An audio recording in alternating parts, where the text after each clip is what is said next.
make sure to give my dad a 5-star review. Make sure to like and subscribe to his YouTube. Thank you for listening and enjoy the show. Well, I think it's it's the narrative that's been pumped into us is that these Muslim jihadists are there to kill all the Jews, to kill everybody around the world and take over, right? It started from, I was there when the Iraq War started. And then I came back to America and I understood this is not the reality. You guys are not understanding what's really going on. And so I think what the problem is that the message that we're fed in America is that the whole problem is this Muslim extremists. And that's not the problem. Hey, welcome back, Faithful Politics listeners and watchers. If you are listening to us, we are so glad to have you. And if you are watching us, I totally messed that up. Anyways, we're glad to like and subscribe. Do all that good stuff. Yeah. Don't forget the Patreon. Come on, or watching, whatever you're doing. I'm your political host, Will Wright, joined by my faithful host, Pastor Josh Bertram. How's it going, Josh? Doing just fine. And today we have with us Mother Agapia Stephanopoulos, who is a Russian Orthodox Christian nun, longtime activist who has spent nearly 3 decades living and serving in the West Bank. Her work focuses on accompanying Palestinian communities, particularly Christians who live under occupation, and bearing witness to how the conflict shapes daily life, faith, and survival in the Holy Land. She's a leading moral voice, challenging the use of Christian theology to justify violence, and has written and spoken widely about the plight of Palestinian Christians, including a recent piece published in the very awesome Word and Way. And we're just so glad to have you with us today, Mother. Thanks so much for being here. Grateful to be here. Nice to see you both. Yeah. So just to kind of clear the air, because I'm sure you probably get this all the time about your last name. Like, right. Are you related to any other famous Stephanopoulos? Yes. In fact, you identified me as a Russian Orthodox nun. And okay, I've been part of a segment of the Russian Orthodox Church, but I'm Greek. And my brother, one of my brothers is George Stephanopoulos, who's on ABC. Got it.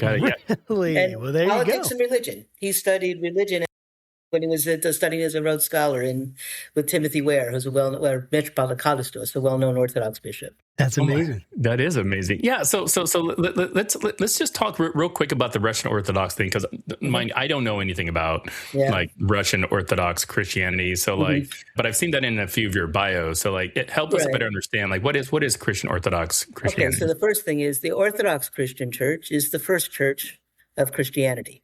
Right? It started Jerusalem, Rome, Alexandria, and on. And so anybody who identifies as Greek Orthodox or Russian Orthodox, Serbian Orthodox, they're all from the Orthodox Christian Church.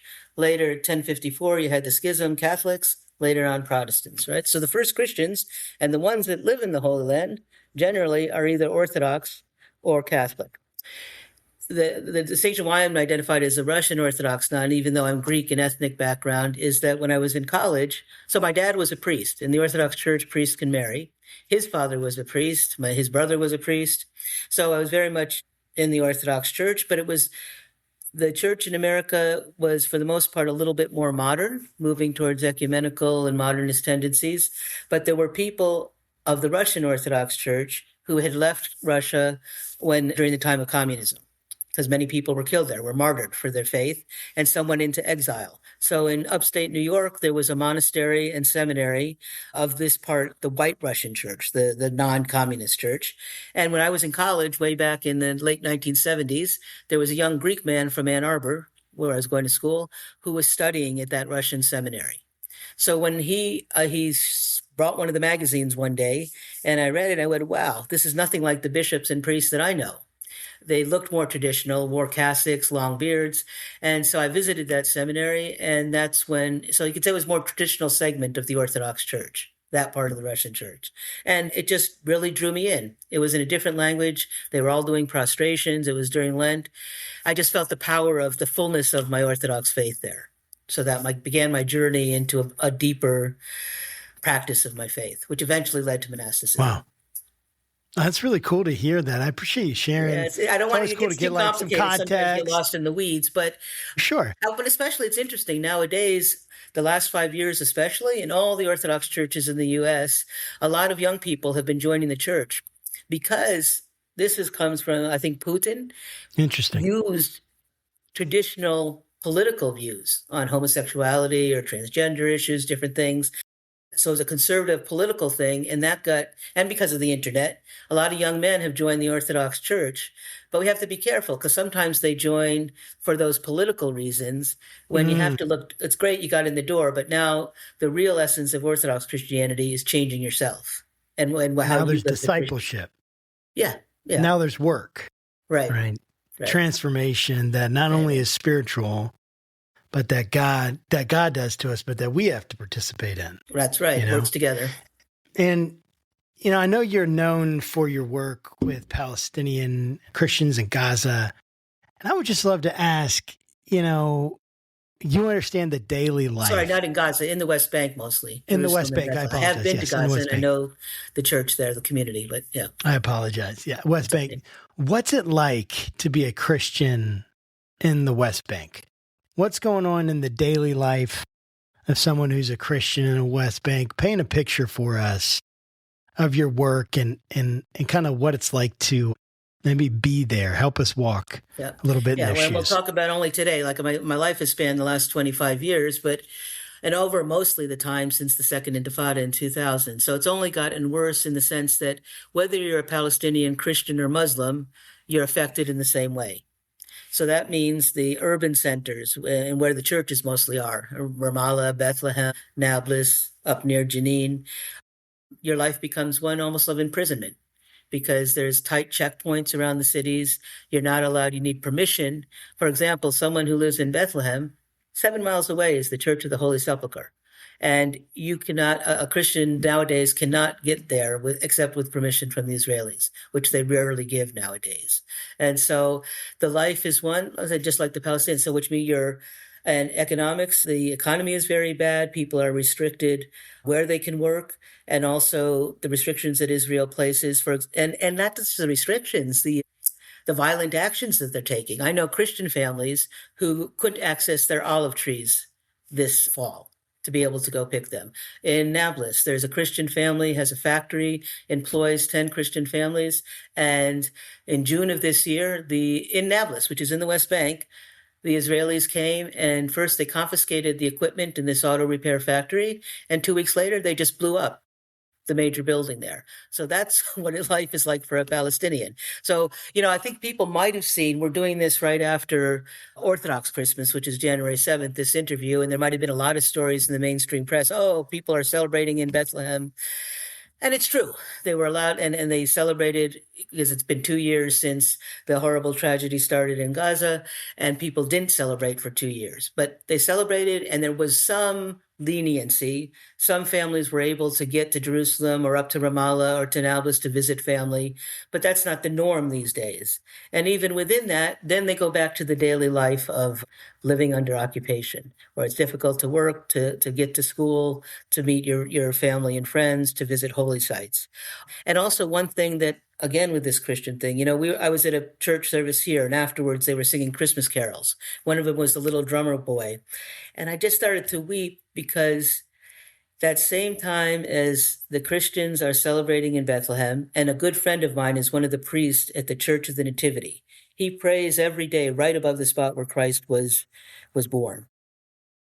The same time, this week, Israel announced less than a mile from that Church of the Nativity is a soccer field. And you have to understand, if you live in the West Bank in Palestine, the first thing I did when I went there back in 1998 to work at a school, there's very little land. Like I grew up, many Americans grew up. You got a basketball court, you've got a soccer field, football field, baseball field. Those do not exist in the West Bank. So there's this one soccer field less than a mile from Church of the Nativity. Hani Talgia is the sister of that priest, Father Isa. She actually started the first Palestinian women's soccer team back in 20 years ago now. She was there for Christmas, but she was also there to lament because 250 kids play soccer on that field every day. Now Israel's getting the order they want to destroy the soccer field. Explain that. So, they're going to highlight, Bethlehem is open, the Christians are worshiping, and at the same time, they're destroying sources of joy for the people of Palestine, beyond everything else that goes on.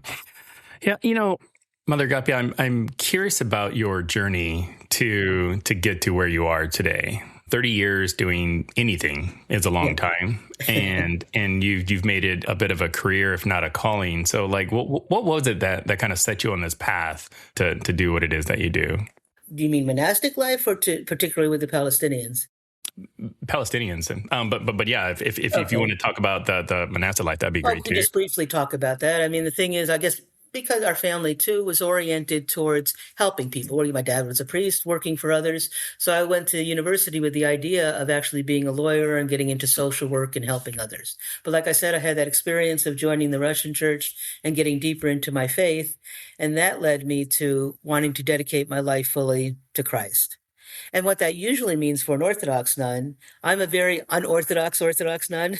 Most of the time, your life is one that's spent sort of like you might have heard of the Carmelite, the Catholic. You're in your convent, you spend 7 hours a day, let's say, in church services. Another portion of the day doing your obediences, could be working in the kitchen, sewing, painting icons. And then the rest of the time you're in your cell, which should be prayer and attention to your spiritual life. And that's how it was. So I became a nun in 1991, and then in upstate New York. And then it was a very small community, and I asked to visit Jerusalem, and the Russians had a convent there right near the Garden of Gethsemane, the Mount of Olives, right across from the Dome of the Rock and the Wailing Wall, the Al-Aqsa Mosque, the heart of the Abrahamic faiths. But I never went out the first year and a half. I never even stepped out the convent gates, or very, very rarely. So I didn't know what was even going on, Israel, Palestine, new city, old city.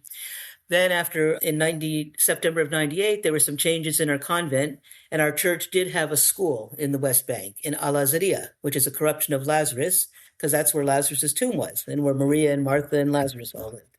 And so the school was 350 girls from kindergarten to high school, and that town was mostly Muslim. So most of the people that I met were Muslims, but we did have a small boarding section that had Christian girls from broken families. And these were girls that were both Palestinian, from mostly the Bethlehem area, and also some Russian girls who came from the state of Israel proper. Because in Israel, based on the law of return, if you have one Jewish grandparent, I believe, you have a right to become a citizen of Israel. So there were many Russians that have come to Israel, and they have Russian Orthodoxy in their background as well. So we also had girls from there. So it was my time when I started working at the school in 98 is when I came to know the Palestinian community better. And at first it was a time of peace, but then in 2000, the Intifada started. And basically what I saw, when I first went to the school, things were moving to peace. The Oslo Accords had occurred, and it was like, okay, eventually there's going to be a Palestinian state. But that wasn't happening. The settlements were being continued to build. Where we were in Al-Azariah, we could still get the 2 miles between the Mount of Olives and Bethany in 2000. But beyond us, a large settlement of Mali Adumim was being built. Now that settlement is like a large city, and it stretches all the way. There's a variety of more settlements all the way to Jericho, 20 miles away. So there's been the growth of that. Palestinians have seen, we're not getting our state. All we're getting in is getting taken over. And then in 2000, when the Intifada started and there was a siege on Bethlehem, and I knew people there, that's when I became really close to the Palestinian community, both Muslim and Christian, but obviously particularly the Christian communities. When I went to help people who were under siege and help them in we were going through the same struggles. I had to get through the checkpoints. I had to help my kids and my teachers do things. So that's when the closeness with the Palestinian community began. And then I had to leave. I was forced basically to leave in 2006 because I had gone to Washington, because by that time the wall had been built. So no longer was it only 2 miles between my main convent on the Mount of Olives and Bethany, or Al-Azariah. And now we had to take the settler road, go like 20 miles around, and be confronted with both a mobile checkpoint and a stationary checkpoint. Mm-hmm. So a literal wall was built. 26-foot wall. When it was being built, it started out one day, literally, I was going from the convent. It was August of 2001, I believe. Is that where Trump got it from? These big cement cubes in the middle of the road. And then they started building ditches. And so it took close to a year probably for the 26-foot wall to be built. That's 26 foot. And when I remember walking in the trenches, and it was, I'm barely 5 feet tall, but it was as deep down that way. And it cut through Catholic church land on the Mount of Olives there, where there was a boys' school. The nuns took care of orphan boys, and they had a playground, and the Israelis just said, nope, we have to build the wall here. Because that's a critical thing people don't understand. This wall was not built. Perhaps it provided some security, but where we were living, that wall separated Palestinian family from Palestinian family. So it wasn't a security issue. It was a psychological warfare issue? Land grab. It's to continue, just like they used the settlements as a way of taking over the land that belonged to Palestinians on the West Bank, that is supposed to be for their so-called state, not happening. The same way, the wall, the way it cuts through, and then not just a wall, then they have another 10 feet on either direction that will have space for jeeps to go around, like a security zone. So it's just another way of taking more of the land. And usually the way that they're designed, it's not for security. It's to find where the water aquifers are, to take the best land as well. At the end of the day, if there's ever what they would call a Palestinian state, all will be left is some bit of a desert in the Judean desert near the Dead Sea. So essentially they've already taken everything. So the idea of a Palestinian state is like, in your mind, what is that? On just the ground, like even legal fiction? Is it just like it's a charade? And that's what it's been from the beginning. Even in 2002, I wrote to my mother and said, this is genocide by Chinese water torture. And that was 23 years ago, because it was very clear what they were doing. When I say that Oslo Accords were a charade, is that I didn't understand it when I first went there. I hadn't paid attention that much. Oh yeah, they're working toward peace and everything. Where has it ever occurred where they said you have to earn your right to being a state? So they didn't say this is Palestine and this is Israel. On one side of the green line, it's called. No, they said, Palestine, you're area A, area B, area C, and each level had a certain amount of autonomy. If you were in the major urban centers of the West Bank, they supposedly had sort of self-rule, their own police department, mayor's office, fire department, and that kind of thing. Area B, where we lived, we had a mayor, we had a police, but they didn't have a weapon, for example, and Israel was allowed to bring in their military. And Area C, which comprises 70% of the West Bank, meant Israel could go in any time and had civil and military control. So that was supposed to be the state of Palestine. So a lot of times you'll hear in the U.S. the argument, well, look, these Palestinians can't govern themselves. They're attacking Israel. That's not the reality. The reality is they have constantly abrogated the Oslo Accords and not made any move to giving the Palestinians an independent sovereign state with their own borders. And so if there's been any attacks, it's out of that frustration over a guy sees they've confiscated my land, they've shot my sister, and then there's that retaliation. So Mother Agapia, I said Agapia, I'm sorry. Either one works. Agapia, that's easier for me to say. Okay. So can I go with that? Right. So I heard a lot, and I just want to, you said something about the Oslo Accords, and I've heard of that. Right. But if someone were to say, hey, tell me what the Oslo Accords are, what they accomplished, what they did, and how they're being violated, I would be like, next question, please. Right. I don't have an answer for that. What I was trying to explain to you is that just maybe even just for me, what are the Oslo Accords? What do they do? And how did they, and then what's happening right now? How have they been kind of violated? I would love for clarity on that so our audience can make sure that we're getting everything there. My understanding, that was a way towards a peace agreement you had Israel, the state of Israel, and then there was the Green Line. And then the Oslo Accords were sort of an agreement to define what was going to become the state of Palestine. And like I said, what is so bizarre, they didn't just say, here's the Green Line and here's the borders of Palestine, and now you guys have your own state, which means you have access to ports, to an airport, to be able to develop your own economy, to have your own government. No, it's like I said, it was a proving thing, so it was designed to fail. So it divided up the West Bank into right areas, from the beginning. It was designed to fail. Yeah, I think, and I sad to say, my guess is that both the Americans and Israelis that were in on that agreement understood what they were doing. Because even before then, right after 1967, there were already plans by Israel. They were never going to be satisfied with what they had.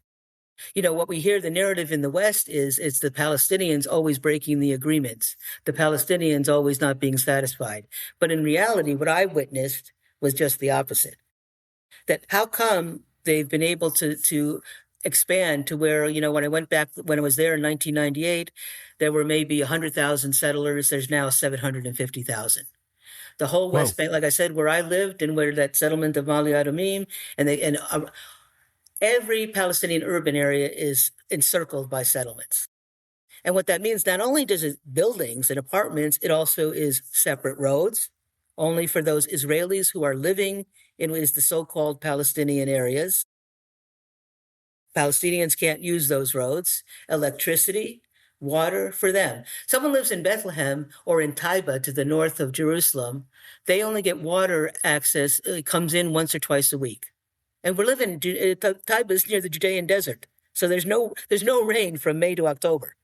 So you can't even have water tanks to fill the water. And Israel controls the water source, right? That's what's been going on. So why don't we know about it? The actions of the Palestinians have been very mild. It's horrible when violence occurs. And I'm not advocating any for violence, particularly against civilians. But if you understood the situation on the ground there, any American from Texas would be doing a whole lot more than what the Palestinians are doing. Interesting. So context is super important. Why do you think the West, why do you think there's such a, or why is there such a misconception in the West as to what the reality is? Well, I think it's it's the narrative that's been pumped into us is that these Muslim jihadists are there to kill all the Jews, to kill everybody around the world and take over, right? It started from, I was there when the Iraq War started. And then I came back to America and I understood this is not the reality. You guys are not understanding what's really going on. And so I think what the problem is that the message that we're fed in America is that the whole problem is this Muslim extremists. And that's not the problem. The problem is actually the other way. It's the Israeli nationalists and Jewish zealots who 23 years ago were not, when I went to Jerusalem first time, Yitzhak Rabin, the prime minister of Israel, was working, even though he'd been an Israeli general, was actually turning and working towards, yes, we need peace with the Palestinians. So he was killed. He was assassinated by a Jewish zealot, right? And then people like the current ministers in Netanyahu's government, Smotrich and Ben-Gvir, who work in the finance and defense departments, head them. Those guys were followers of the one who killed Rabin. And in 1998, 2000, in Israeli society, they were like sort of on the outskirts. They were not the main speakers, the main voice of Israeli society. But what's happened over the last 25 years, and I think Benjamin Netanyahu is certainly a part of that, someone who's rode on those coattails and used them, but there's been a big change in Israeli society. Instead of even generals like Rabin trying to become peacemakers, what they've become is followed the lead of the religious zealots, who say that the whole land of Israel, which goes from the Tigris, the Nile River to the Euphrates, which means from Egypt to Iraq, that's really the land of Israel. So it's really a nationalistic movement to take over more land. And some of it's based on religion and some of it's secular. They're in power now. They're in power now in Israel. Nigga, make Israel great again. Yeah. But, and what Israel should we be talking about? We can talk in religious terms and we can talk in political terms. In political terms, it was done. In 1947, a state of Israel was created, which the Palestinians had nothing to do with the Holocaust. But out of that, the guilt, you could say, of Europe, that was the impetus to create a state of Israel. Even that, which was really not fair to the Palestinians living on that land, who had been living on that land for centuries. They were given, I believe, they were double the population of the Jews at the time, and they were given 1/3 of the land. So it was already unfair from the beginning. We get to 67, you draw the border, the green line. You go to an Israeli school today, they don't even talk about a green line, where the Palestinians are on the other side. It's very much pumped into them, all of this belongs to us. And those people either don't exist, though they've existed for centuries, or they're not going to be here. That's clearly the agenda of the Israeli government. And America is the one who supports it. Yeah, I have to ask, how do Palestinians, and maybe more specifically like Muslims, view Christians in Israel?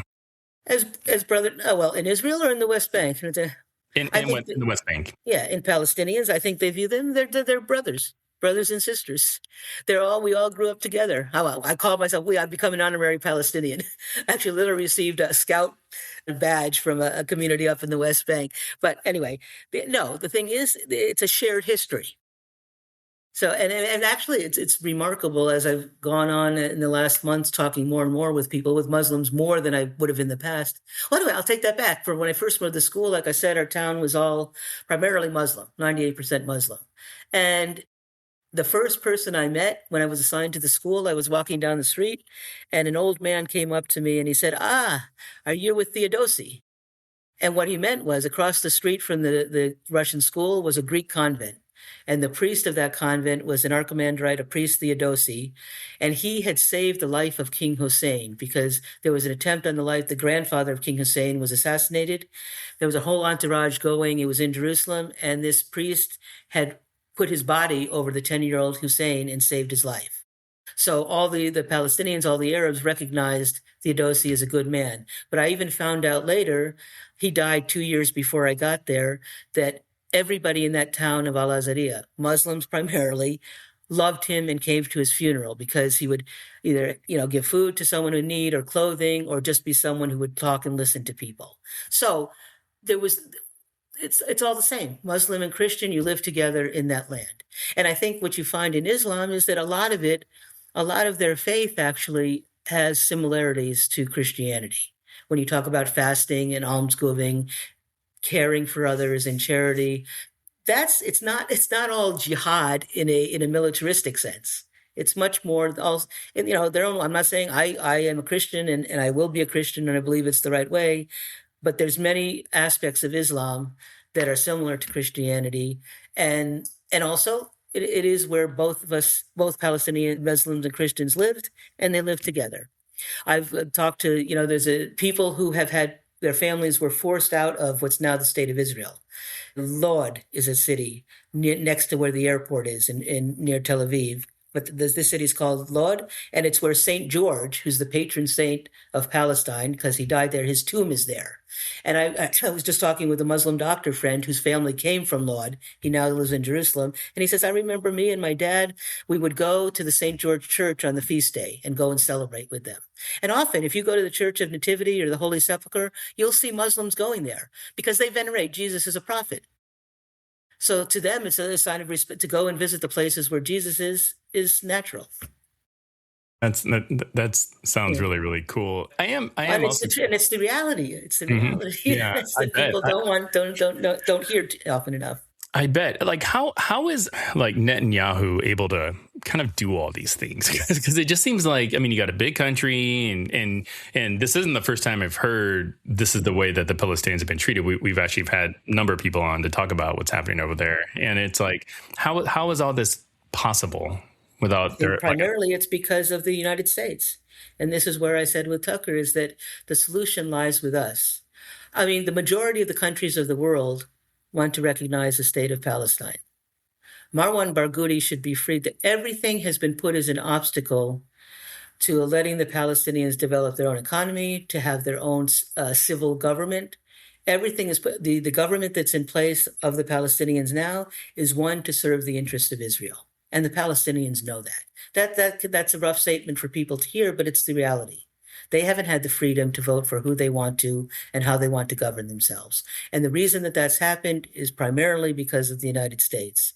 One, because we provide the offensive weapons and the Caterpillar bulldozers and all the tools of the occupation. If they didn't have the dollars from America to do that, they wouldn't be able to continue it. And beyond that, there's the diplomatic support. If at the UN, where they say we're condemning Israel for this, or they have to abide by this resolution, who's the one that vetoes it? The United States. We were very quick to sanction, and I'm not a friend of Vladimir Putin, but we're very quick to sanction a country like Russia for their occupation in Ukraine and the actions that they've taken, or Iran. Many world organizations and civil and courts have said that Israel is committing war crimes, is that they're doing that, and their leaders are taking part in these unjust actions. And who protects them from having sanctions put on or putting them on trial? The United States. So the key to me, and I'm grateful to speak on a program like yours, is that we just have to keep pushing the message to people to hear the reality of the situation, because our mainstream media doesn't tell you the truth.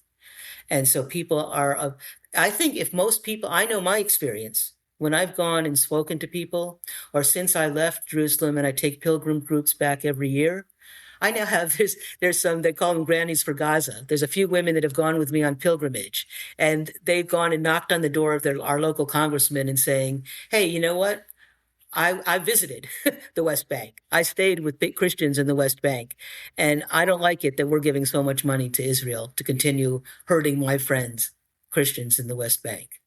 And that's what, the come and see, that we need to do that. And I think if more of that was done and more was told, and I think even expressly for evangelical Christians, whatever your theological belief about Israel and the temple, if you're a Christian, how can you use the process of enslaving, literally, your fellow Christians and desecrating the place where Christ was born and where he walked and where he preached and did his miracles?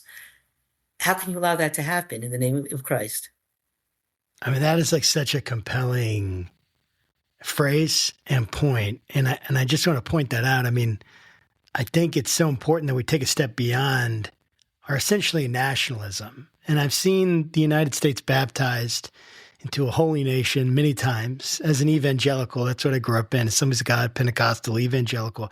I was more evangelical than Pentecostal, really. That's just the reality. Right.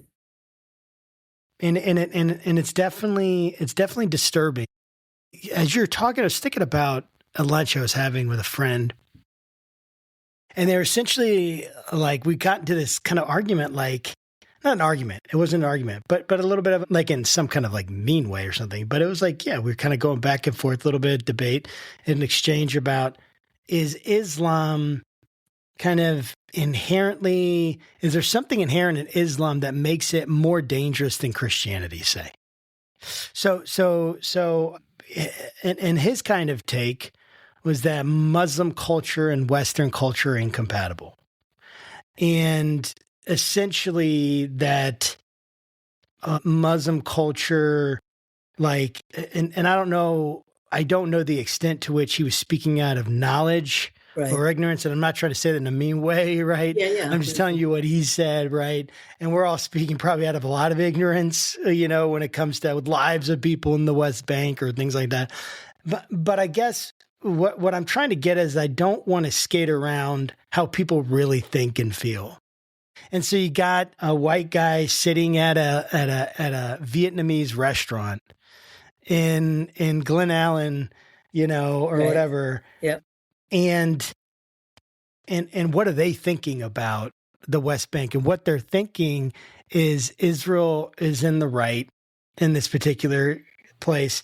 And if it's about Muslims, they don't want anyone to be hurt. That's not what they want. If they could choose, all things being equal, sure. Yeah. But if it's them, or, it's that kind of like that survival instinct that comes in, and there's a sense, it's incompatible. So what does that lead to? We have to protect America against Islam and its influences. Well, because I think that's just the false narrative that we've been pumped. So why is it? I know you've been going back, but just even not concisely, whatever. But we've been talking about why. But even bringing all that to this question, why is that a false? Why is it a false? Well, why is it a false narrative? Yeah, well, because where I lived was, like I said, primarily Muslim, right? 98% Muslim population. In our school, like so many of the Christian-run schools throughout, in our school, we had icons and crosses on the walls. I never had a Muslim came to say, take this down. They lived and they respected, and that actually is all throughout the Middle East. I've been to Lebanon, I've been to Syria. I haven't been to Iraq, but we had connections there. And there's Christian-run hospitals, nursing homes, schools, and the Muslim population is there. And they were treated with respect, and they treated those institutions with respect. So someone who lives in Glen Allen, Virginia, how many times has he been to a Muslim sure, populated country? And I'm living as a Christian never. And actually lived there for 25 years. And I'm telling you, I, in many ways, certainly felt much closer to the Muslims than to the Jews there, because I was identified as a Palestinian. by living in the West Bank. So like I said, it's not a religious issue, but it's also the fact that the Muslims there are not jihadists. Look, even when every time an incident happens, whether it's a suicide bombing or an attack, the narrative is there. ISIS has nothing to do with Hamas, which has nothing to do with Hezbollah. But in American and Western minds, it's all merged together. The enemy of moderate Muslims is ISIS.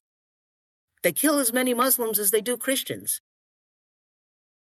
And that is an extremist, that's an extremist ideology that has nothing to do with the Islamic faith. It's a perversion of the Islamic faith. But that's perpetuated in the West, the idea that's what we have to be afraid of. I can tell you, anyone who's a resistance fighter in Palestine, they have no interest in attacking anyone in America. They have no interest in attacking anyone in Israel except for those who are occupying their land. And that's all I can say is to tell your friend in Glen Allen, come and see.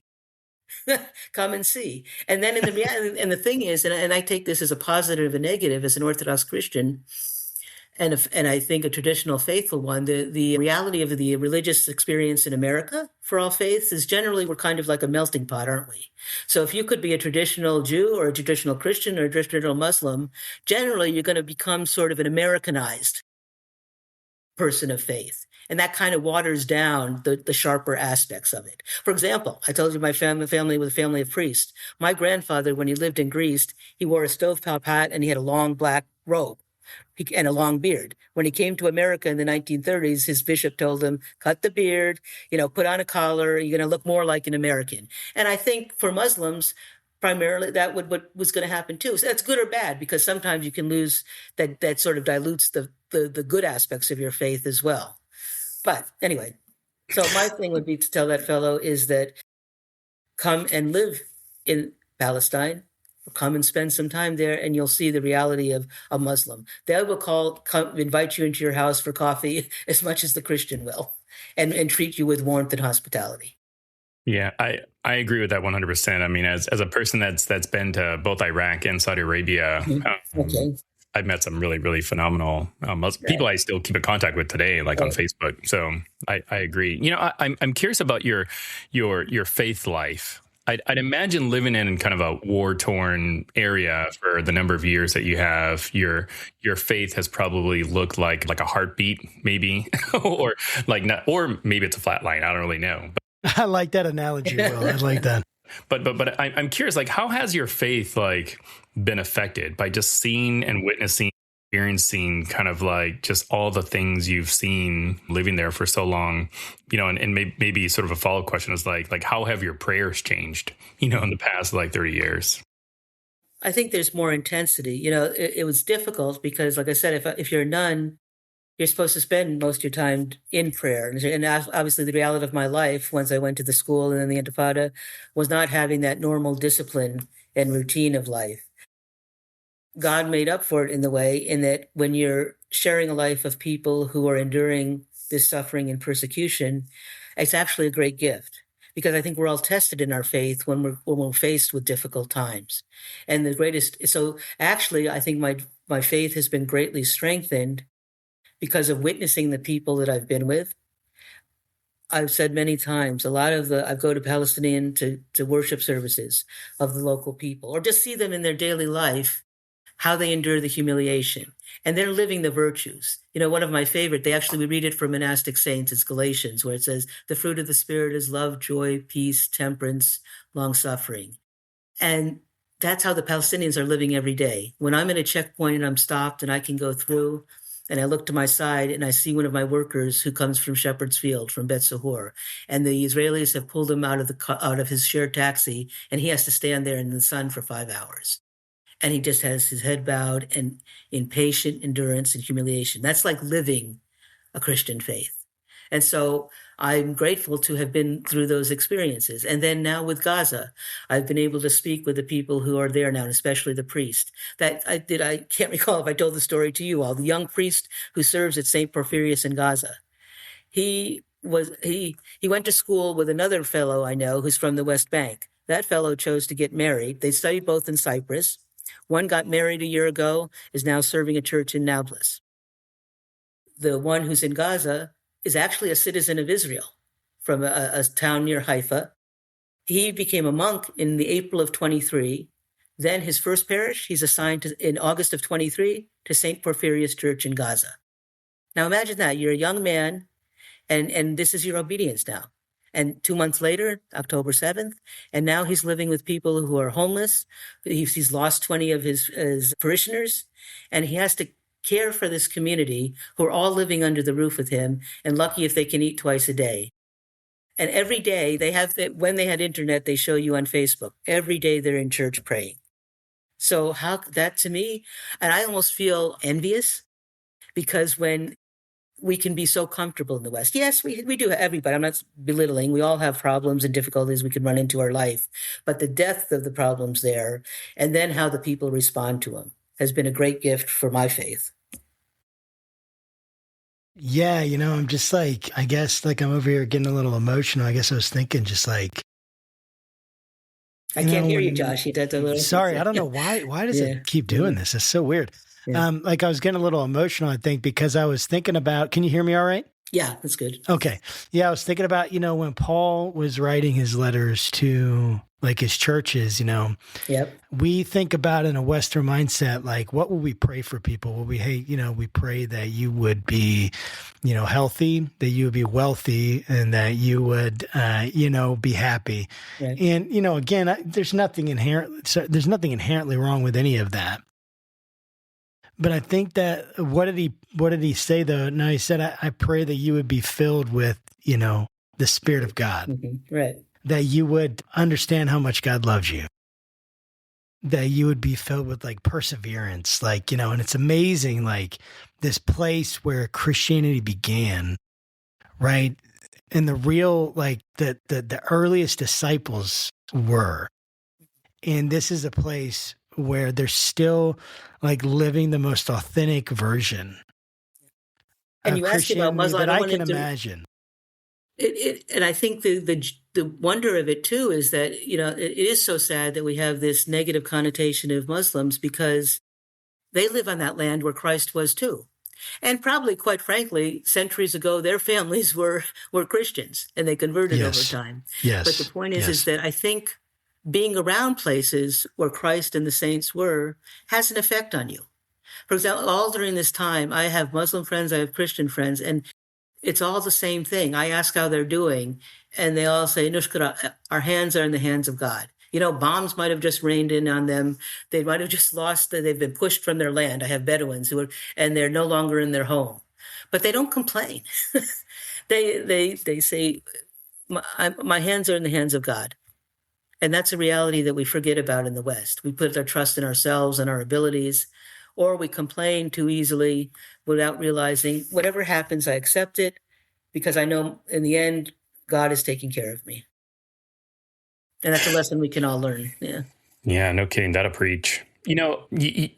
You've mentioned that America has quite a bit of culpability in what's happening over there. And America just so happens to have a pretty large Christian community. And in this administration, they have really kind of sort of identified a lot more strongly with sort of those Christian roots, as, more so than other presidents have. So like how do you think like American Christians should really like wrestle with what's going on over there, especially given, and I think you mentioned this in your article, like Israel applied and received some special license through FARA in order to like influence American propagandize the evangelical communities. Yeah, and FARA, for those that don't know, it's a Foreign Agents Registration Act. It's like if a foreign country is going to do something here, it's like they have to get approval. Well, right. Israel got approval, and now they can like propagandize, American churches. Well, what it is, I guess they've targeted all the evangelical churches in 4 states. That's where they started: California, Nevada, Arizona, and and I'm not sure one other one. But that actually illustrates something, is that, so it's something called geofencing, is that I guess whoever goes to the vicinity of those churches, their phones will be dumped with information from Israel, presenting their point of view on things. And even things like having trailers near a church, and you'll get a virtual reality thing and to show you the horrors of what happened on October 7th. So it's only giving you one side of the story constantly. And that's actually what they do in the state of Israel. to my mind, that's actually kind of a hopeful sign, is that there's groups like Telos Group, there's people who have, in the evangelical Christian community, who have started preaching or talking to the evangelicals and trying to give them the other side. So the fact that Israel feels they have to pour this $1 million into evangelical churches in America shows that link is weakening a little bit. So the message is starting to get across. And obviously the Protestant communities are the largest in the U.S., but I'm speaking as an Orthodox Christian and for the Catholic community as well, we have to do so much more. Because I honestly, I know just from my experience in the last few months visiting churches when I can, most people just don't know the story.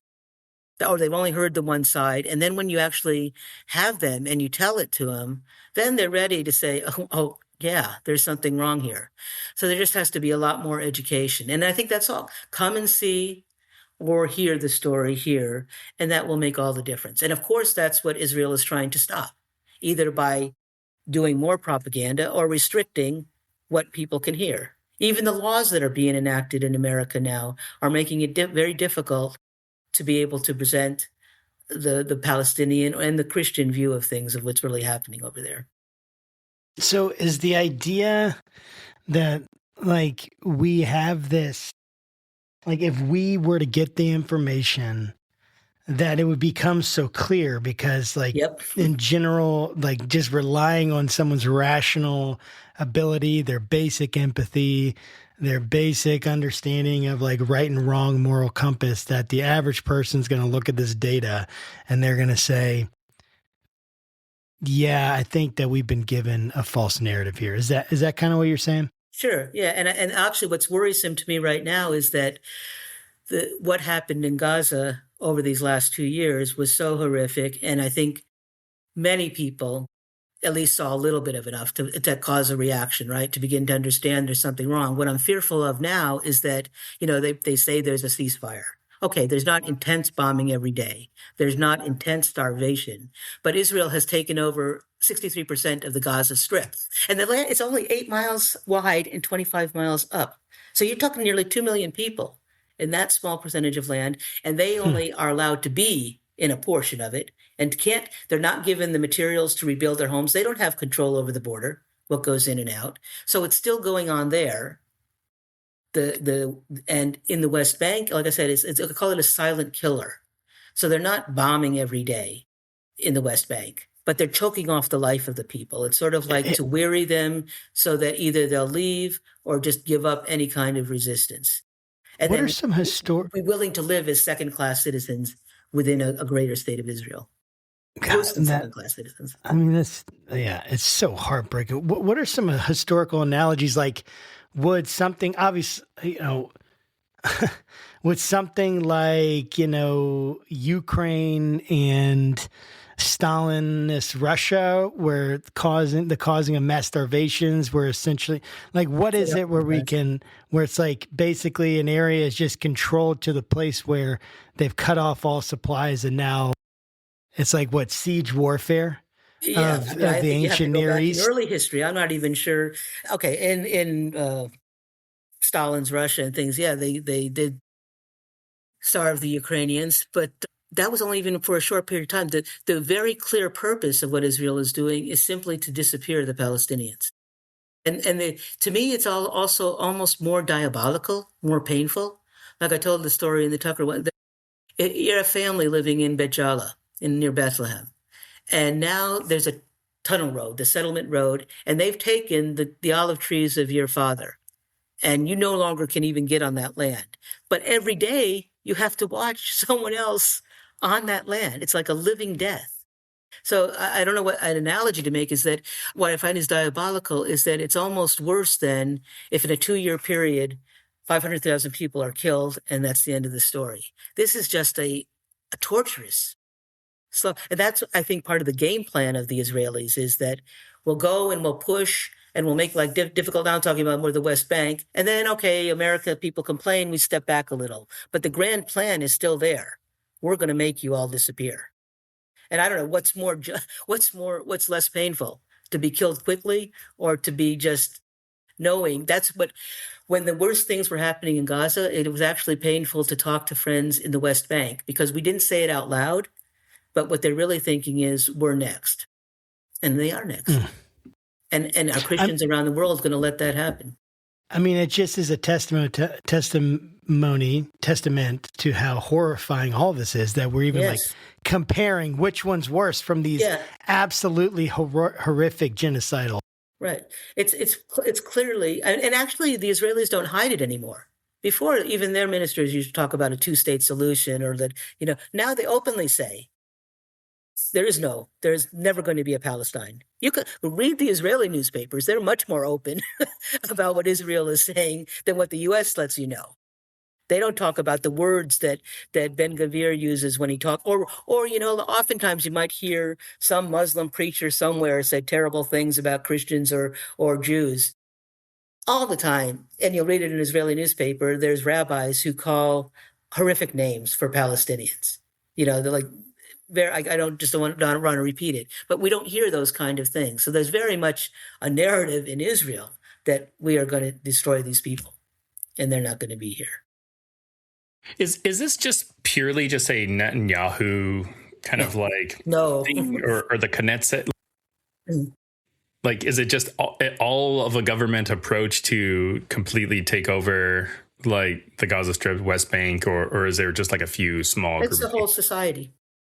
And like I said, when I went there in 98, it wasn't so much. You had, even if it was relatively small, there was at least a decent sized minority of politicians and of people in Israel who were willing to accept, yes, the way the success for our state is having peaceful neighbors. So let's find a way to have a diplomatic solution to this. But now you could blame Netanyahu in part, but I don't think none of them would change. If you ask any of the leaders that are in the opposition, they're still going to say we're justified in doing what we're doing. And the indoctrination of the Israeli society, like I said, they don't talk about a green line. So they don't talk about any idea that there's a distinction between what's Israel and what's Palestine. It's all Israel. And just like they've done in the West, what Israel does is pump into their people. Because like I said, I had Russian girls who lived with us and now live it's very sad to talk with them now because they've become so jingoistic or hate-filled towards Palestinians. And that is the way that their government and their education has trained them now. And when you build the wall, and so now, like 20 years ago, a Palestinian might have worked in an Israeli Jewish business, or Israeli Jews might have come into Jericho and gone shopping on a Saturday. So at least you saw each other, and some people were friends. But now, for the whole generation, all they've seen is military. Or a gun in your front. A Palestinian kid, all I've ever seen of an Israeli is an Israeli soldier, right? So how do you build peace in that way? And so in Israeli society, it's not just Netanyahu. If he changed, it's not going to change. The whole mentality of and I think I would say to an evangelical Christian or anyone who supports Israel in the United States, if you really want to support them, whether you're a Jew, Christian, or whatever, isn't the best way to keep the state of Israel safe and secure is to have good neighbors. You're not creating good neighbors by persecuting the people next door. And that's what I don't understand is what the end game of all this. Now you have Israel that has a bad economy, that has most of its educated people deciding to leave too, because all they see is a future of war or of defensiveness, instead of creating a more peaceful atmosphere. So that's not, an educated Israeli doesn't want to stay there either. They may not be getting bombed every day, but it's not a healthy situation. It's not a healthy society. And their economy is not in good shape. I was just there in September, and Eilat down in the south, the port is closed. Up in the north, they don't have any economy. I was in Nazareth, which is in Israel, right near the Church of the Annunciation. All the shops through there were closed, not just for the day, they're finished. So a lot of businesses have been affected. And also they're reliant on religious tourism too, but obviously people haven't been coming. I hope it will pick up now. I'm planning to go in June with the group, but then we go to Israel and Palestine because there's Christian sites in both areas. But yeah, anyway, it's unfortunately Israeli society has turned in a direction. I hear this from Israeli Jews too as well, and Jews who live in the U.S. who have family there.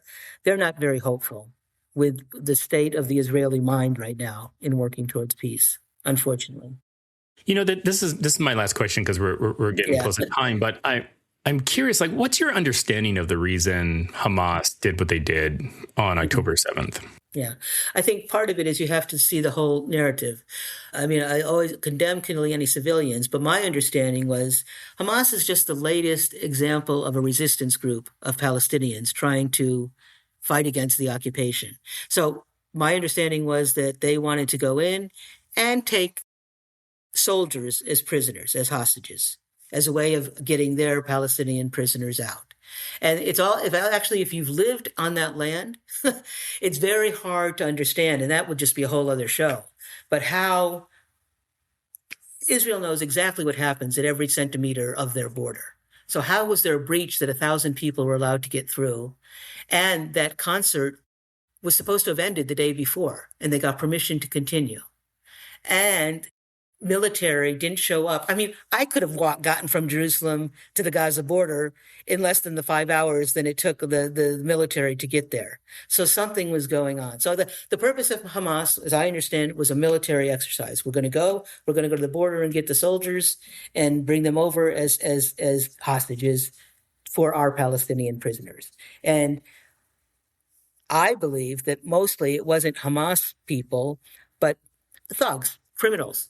1,000 people got through that wall, and I don't, and the whole story about rapes and beheadings, that's already been proven to be false. Actually, if you read Israeli news and as much of commissions they've done, a lot of that was over dramatized, and nearly half the people that were killed and all the burned cars you saw were actually the Israeli army, because they have something called the Hannibal Directive, and that means we're not going to let our people be taken hostage.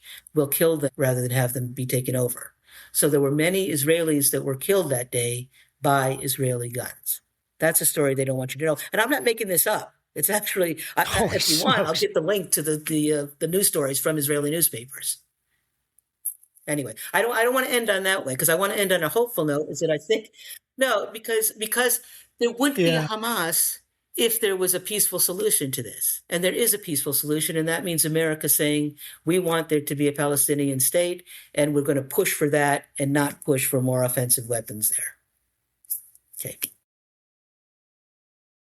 I really appreciate your thoughts, your attitude. Thank you for the work that you've done for the kingdom of God, just for humanity. Well, that's the end of it, for the people and for Christ. What else? What else is there? Honestly, right. I'm a pastor, and it's not, our contexts are very different, but I definitely feel that solidarity in that sense. And I appreciate that. What would you say is like kind of your call to the heart of our audience about what you want them to understand? I know we've talked about so much in this, but if you bring it to like a summary here, what do you want them to understand about what's happening in Palestine and what they can do to make a difference? Right. What I would say to them is they have to recognize that the land of Christ is being desecrated and scarred by this conflict. And the way to end the conflict is that it's not a religious war. It's a war of occupation, of one people taking another people's land. And so the way to end it is for these Christians, if your weapon is prayer, pray and fast that the hearts of our rulers change. If you're one that's called to advocacy and work for justice, go to your congressman, educate yourself, listen to what I've heard, listen to others, go and see, come and see. There's groups like FOSNA and that people, Eyewitness Palestine, take people there and meet your Palestinian Christian brothers and sisters, and then come to the United States and say, I want them to be able to live in safety and peace. So let's have our American government support that instead of more war. I really, really appreciate that. How can people follow your work? Can they follow you? Where would you point them to go? And what do you have in the future? What's this year look like for you? Well, right now, I'm headed to Australia right now, and I hope to be all during Lent to be speaking at different Christian churches in the South and out in California. Yeah, I mean, I'm a Christian. I'm not a politician, even though sometimes it veers to that these days. But it's just simply to educate, and so all I can do is to let people hear about the reality of Christ and what is happening to Christians in the Holy Land is what I'll keep doing as long as my priest blessed me to do it. Yeah, and hopefully I won't need to do that, and I can go back and live in my cell. Amen. Well, I appreciate it. Thank you so much. And if you have, I can give you a couple links that you can add on at the. Absolutely, we'll put all of that in the description. There are groups that are working with the evangelicals, helping to educate. Yeah. Absolutely. Thank you very much for the time. Absolutely, Mother Agapia. Thank you so much. I know it's like Agapia. No, but I really appreciate it. It's been such a blessing. I've been really touched and blessed through the conversation, and I hope you have too. Yep. And thank you. Appreciate being here. Thank you very much. God bless you. Absolutely. And if you made it this long, congratulations. You're one of the few, the proud, the subscribers, because you probably subscribed if you made it this long. Yes, so thank you. And until next time, guys, keep your conversations not right or left, but up. Thanks. Amen.